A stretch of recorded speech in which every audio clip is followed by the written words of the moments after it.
तो तालियों की गड़गड़ाहट बता रही है कि आज के सवाल और जवाब भी कैसे रहेंगे। तो इस कार्यक्रम की मैं शुरुआत कर लेता हूं और पहला सवाल इसी आप विपक्ष से पूछता हूं। आशुतोष शर्मा जी, क्या रात 2 बजे ईडी राहुल जी के सपने में आई थी? देखिए, ऐसा है कि अगर कोई विपक्ष मजबूती से रात में जग रहा है तो वो अपनी जिम्मेदारी पूरी कर रहा है। और ये देश की लाइन रही है कि when country was sleeping midnight sun the India awakes, उसको ध्यान में रखिए।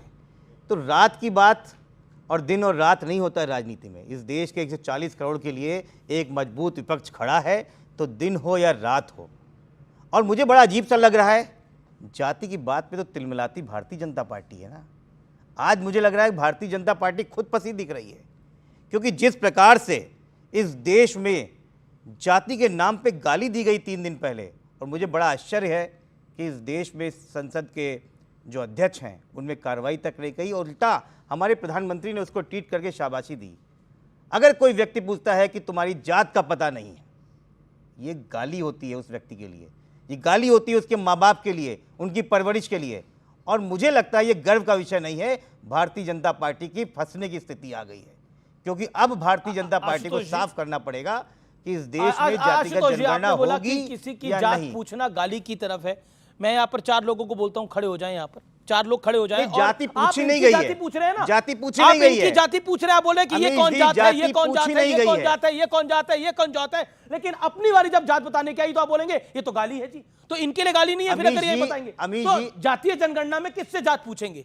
इनसे तो पूछेंगे सबसे। अमीश जी जी एक मिनट जी, भारत का संविधान पिछड़ों, दलितों, अल्पसंख्यकों को प्रोटेक्ट करता है। बिल्कुल।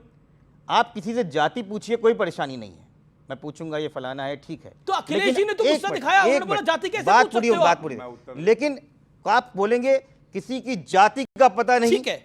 इससे आप क्या बताना चाहते हैं? ये एक भद्दी गाली है, और कम से कम एक पूर्व मंत्री से और भारतीय जनता पार्टी के इस नेता से उम्मीद नहीं थी, ठीक है, जो इस तरीके के शब्द, असंसदीय शब्द देश में बोलेंगे। गौरव भाटिया, ईडी में आप फंसाना चाहते हैं, जाति को लेकर आप गाली देते हैं, आप चाहते क्या है देश में? चाहते क्या है इस देश में? देखिए, एक एक करके उत्तर दे देता हूं जी। 50 सेकंड। मुझे तो ये नहीं समझ में आता कि ये टूटी साइकिल इतनी कंफ्यूज क्यों है। और कंफ्यूज क्यों है? कहते हैं जातिगत जनगणना कराएंगे, तो आदमी जाएगा, हर नागरिक से पूछेगा जाति बताओ भैया, जाति बताओ, जाति बताओ। और अगर इनसे कोई पूछ ले तुम्हारी जाति क्या है, जाति कैसे पूछ ली? तो अगर तुमसे नहीं पूछ सकते तो आम जनता से कैसे पूछ सकते? तुम उनके ऊपर हो क्या? नहीं हो, तुम भी वैसे ही हो जैसे जनता है। दूसरी बात, इन्होंने कहा गाली देना होता है। मैं आपको देखिए बताता हूं, ये एक वीडियो है, कैमरा कहीं और ले जाओ, सुन लीजिए। तुम पिछड़े हो या तुम्हारा नाम क्या है? बताओ बताओ बताओ। अच्छा, तब तुम जाति पूछो तो ठीक है, अगर कोई तुम्हारी जाति पूछ ले तो काटा चुभा, काटा लगा, नहीं चलेगा भैया भारत में। दूसरी, बीच में नहीं, बीच में नहीं, बीच में नहीं, आपकी बारी आएगी। विरोधाभास। अब मोटा प्रश्न, भारी प्रश्न, पता नहीं टूटी साइकिल ले पाए या नहीं। आप मुझे ये बताइए, पिछड़ों का भला करना है, यही कहते हैं ना। इनकी पार्टी बने 40 साल से ऊपर हो गए। ये जनता जो बैठी है ये पूछ रही है, यादव परिवार के बाहर का अध्यक्ष नहीं बनाया तुमने, तुम क्या पिछड़ों का भला करोगे? क्यों नहीं बनाया? अखिलेश यादव को हटाओ, लाओ कोई और व्यक्ति, उसको बना दो अध्यक्ष, मानेंगे तुम भला कर सकते हो। इसका मतलब इनकी नीयत में खोट है। दूसरी बात गौरव जी, बार बार आप टूटी साइकिल कह रहे हैं, लेकिन उत्तर प्रदेश में आपसे मजबूत है ये पार्टी, 37 सीटों वाली है और देश में 3रे नंबर की पार्टी है। अब टूटी फूटी साइकिल नहीं है, अब हट्टी कट्टी साइकिल है। संभाल के चलिए, कहीं 27 में खेलना बिगड़ जाए। अमीश भाई आपकी डिबेट में मजा इसलिए आता है, यू आर सो नॉटी। कोई साइकिल अगर चौड़ी हो जाएगी, हट्टी कट्टी हो जाएगी तो चल नहीं पाएगी। यहां साइकिल का टायर तो फटा हुआ है। आप मुझे बताइए, केंद्र में सरकार किसकी बनी? 2014 में 5 सीटें, 2019 में 5 सीटें हारे। और मुख्यमंत्री, ये तो रीजनल पार्टी है ना, मुख्यमंत्री 2 बार योगी आदित्यनाथ जी बने। इसी साइकिल को तोड़ा था और फिर से तोड़ेंगे। गुरूर इसका क्यों मालूम है? तुष्टीकरण की राजनीति करती है। मैं बात अंत करूंगा एक तथ्य और देके।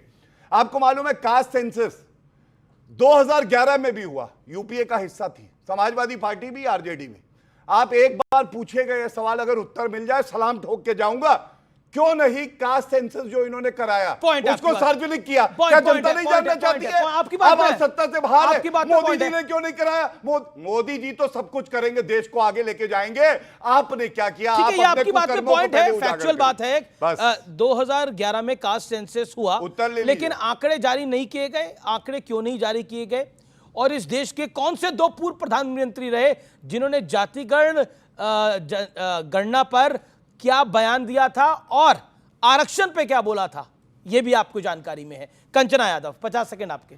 You are also too naughty. जी। उसी साइकिल पर बैठ कर आए हो और उसी साइकिल को टूटी साइकिल बोल रहे हो। वहीं से सफर आपने शुरू किया है। जब तक हम तो बैठे थे, नहीं इतना टूटी थी, उसी बात इतना से भी टूट नहीं गई। उस साइकिल को गाली दो जिसने आपको यहाँ तक पहुंचाया है, उसको बंद करिए थोड़ा। लेकिन आपको बता, आपका जो टाइटल है कि जाति में फंस गया विपक्ष, ऐसा करके जाति में नहीं फंसा है विपक्ष, ऐसे नहीं फंसा है, क्योंकि जातिगत जनगणना और आरक्षण हमारे लिए सिर्फ पॉलिटिकल मुद्दा नहीं है, वो हमारे लिए एक मूवमेंट है। और मूवमेंट इस आधार पर है, उसका प्रिंसिपल ये है कि हमारे देश में जो सोशल, इकोनॉमिक और पॉलिटिकल जो एक इनइक्वालिटी है, वो सिर्फ और सिर्फ एक सिस्टम की वजह से आया है। उस सिस्टम का नाम है जाति। कोई अपर कास्ट है तो कोई लोअर कास्ट है। ये जो सिस्टम है ना, उसके खिलाफ हमारी लड़ाई है और हम ये बिलीव करते हैं कि उससे लड़ने के लिए हमें उसी रूट को अपनाना पड़ेगा। इसलिए जातिगत सर्वे, जातिगत जनगणना की जरूरत है, ये जानने के लिए कौन अति पिछड़ा है, कौन पिछड़ा है, दलित में कौन सबसे पुअर है, अपर कास्ट में कौन पुअर है।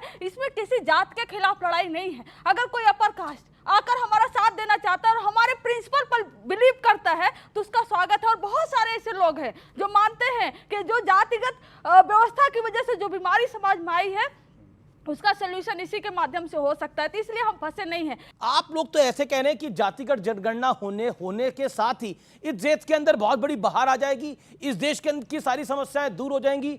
मतलब जातिगत जनसंख्या होने के बाद इस देश के अंदर कोई दुख तकलीफ नहीं रहेंगे। कहीं बाढ़ आ रही है तो बाढ़ रुक जाएगी, कहीं सूखा पड़ रहा है तो सूखा रुक जाएगा, अगर कहीं बेरोजगारी बढ़ रही है तो बेरोजगारी समाप्त हो जाएगी। मतलब इसके पीछे मतलब काका कलेकर की रिपोर्ट है, इसके अलावा भी बहुत सारी चीजें हैं। क्या आपको लगता नहीं है कि मतलब एक तरह से पॉलिटिकल शिगुफा है? हो सकता है इससे आपको सत्ता मिल जाए, हो सकता है नहीं, ये पॉलिटिकल शिगुफा ज्यादा बड़ा है, ये पॉलिटिकल शिगुफा ज्यादा बड़ा है। जी जी बोलिए। तो जी मैं आपको बताती हूँ, बिहार में जातिगत सर्वे हुआ, अपर कास्ट में, ओबीसी में, SC/ST में जो गरीब परिवार है, 94 लाख परिवारों को टारगेट किया गया और उन परिवारों को एक एक परिवार में 2-2 लाख रुपए देने का योजना बनाई गई ताकि वो अपना स्टार्टअप शुरू किए। तो हमारे पास जब एक्यूरेट डेटा होगा, जो अभी सुप्रीम कोर्ट ने जजमेंट दिया है कि SC/ST को जो आरक्षण है उसको कैटेगराइज करके, ठीक है जी, हमारे पास एक्यूरेट डेटा नहीं है। आप कह रहे हैं एक्यूरेट डेटा आएगा तो सारी दुख तकलीफें दूर हो जाएंगी। लेकिन ये 2001 सेकंड एनडीए के पास मैं जाता हूं। सत्यप्रकाश मिश्रा, अब आपने बोला सत्यप्रकाश मिश्रा,